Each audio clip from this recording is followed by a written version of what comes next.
ජීවිතයක් කියලා කියන්නේත් හරියට වතුර වගේ.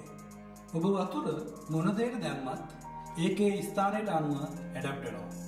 ඔබ වතුර වීදුරුවකට දැම්මොත් ඒක වීදුරුවට හරියන විදියට වෙනස් වෙනවා.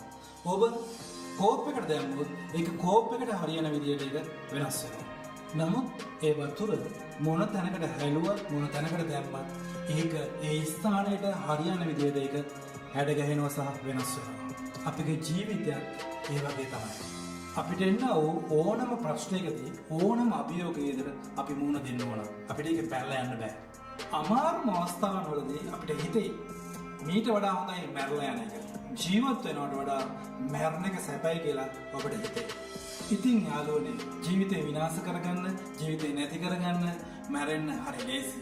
නමුත් ඔබට එන අභියෝග, ඔබට එන ප්‍රශ්න, ඔබට එන කරදර වලට මුහුණ දෙන එක තමයි අමාරුම දේ. නමුත් ඔබ ඒකට මුහුණ දුන්නොත් ඔබට හිතා ගන්නටත් බැරි වෙන විදිහට ඔබගේ ජීවිතේ ජයග්‍රහණයක් ඔබේ ඉදිරියේ තිබෙනවා.